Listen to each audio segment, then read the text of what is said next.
Marshalls sells a C by Chloe leather crossbody for around $250 that Saks lists near $600, and it's sitting on a metal rack next to the socks. That's not a fluke or last season's leftovers either. The parent company says roughly 85% of what fills those stores is current season merchandise, bought straight from brands with canceled orders and excess stock. 8 handbags in there quietly outperform bags costing $400 and up. 3 others are traps dressed up to look like steals. Here's the part that separates the women who score from the women who get burned. Every good bag in that store shares one thing, and every bad one hides the same flaw.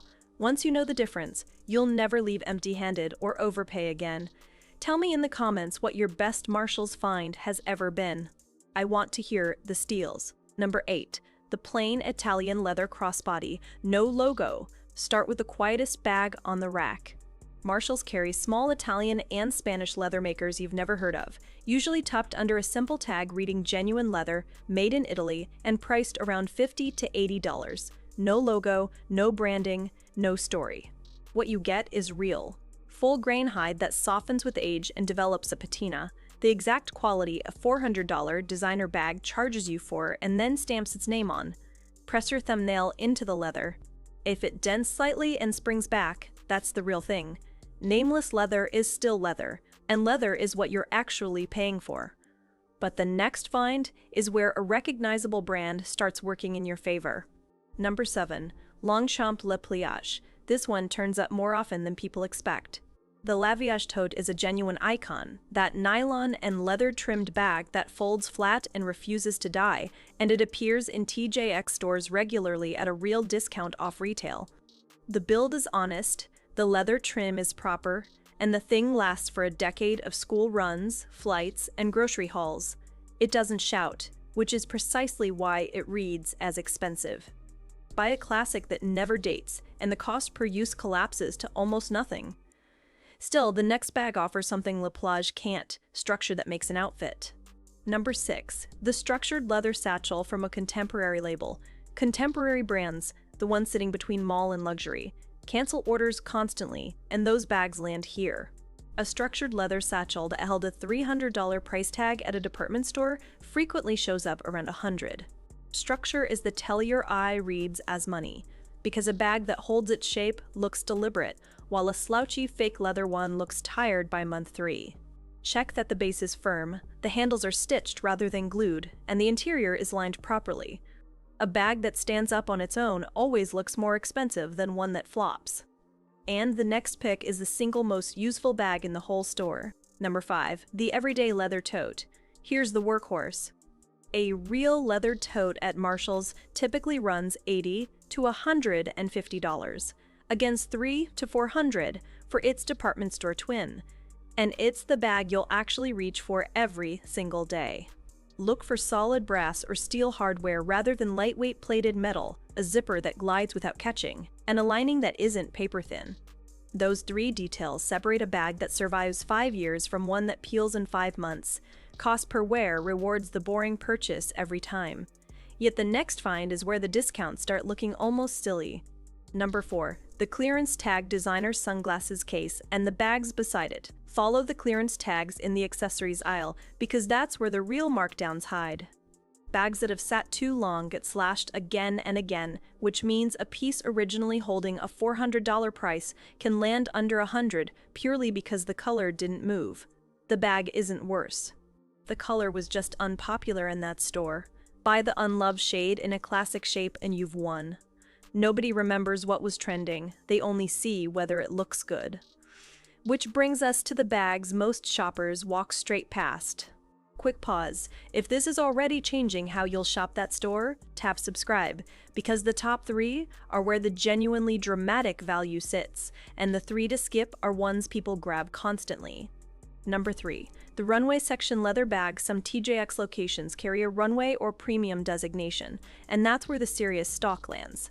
This is where shoppers report finding real Valentino, Chloe, and similar labels at hundreds below retail, because these came from canceled orders and overstock rather than a factory built to feed outlets. The leather is genuine, the hardware is heavy, and the construction matches what the boutique sells. It's inconsistent and it's a treasure hunt. But the wins here are enormous. Ask staff which nearby store carries runway stock because not every location does, and the next bag delivers that same quality without any of the gambling. Number 2, the classic leather shoulder bag in black or tan. This is the smartest buy in the store and it's almost boring.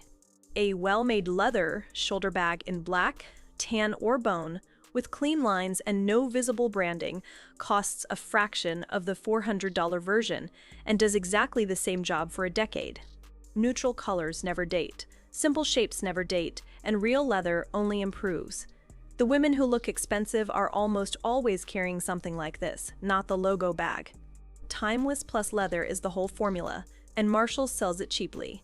But one find beats even this. Number 1, the current season leather bag with the original department store tag still on it. This is the jackpot, and it's proof of everything. Since roughly 85% of the merchandise is current season, you'll regularly find bags still carrying the original retailer's tag showing the full price, sitting beside the Marshalls tag showing a fraction of it. That's the same bag from the same production run in the same season that a department store is selling right now for $400. The only difference is that the order got canceled or overbought. Nothing about the bag changed, only the paperwork behind it. When the tag itself shows you the gap, there's nothing left to debate. That's the bag you buy without hesitating. Number 3, to skip. The made-for outlet bag. Now the warnings. Some brands manufacture a cheaper line specifically to sell through discount channels, and it was never in a real store at a real price. The tell is subtle. The leather feels stiff and plasticky. The hardware is lightweight. The stitching is uneven, and there's no original retailer tag anywhere. It looks like a bargain because a brand name is on it, but you're buying a lesser product built to hit a price point.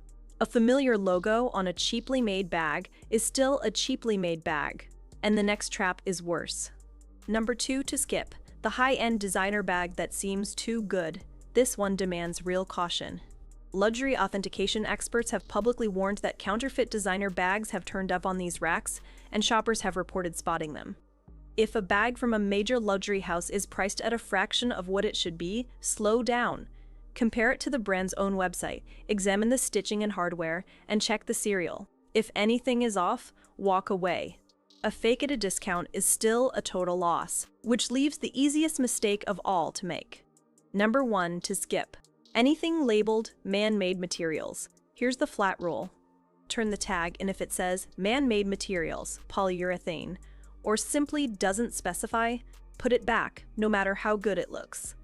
That's plastic-coated fabric, and it will peel, crack, and flake within a year or two, usually starting at the corners. It costs $40, and it's worth almost nothing because it can't be repaired and it can't age well. The whole reason to shop this store is real materials at unreal prices. Buy the leather, or buy nothing. There's one last thing that matters more than any bag on this list. Every single find in that store, the steals and the traps, comes down to a 2-second check you can do before it ever reaches your cart, and it tells you instantly whether you're holding real value or a pretty mistake. Almost nobody does it. I break that exact check down in the next video, so watch it before your next Marshalls run. It's on your screen right now.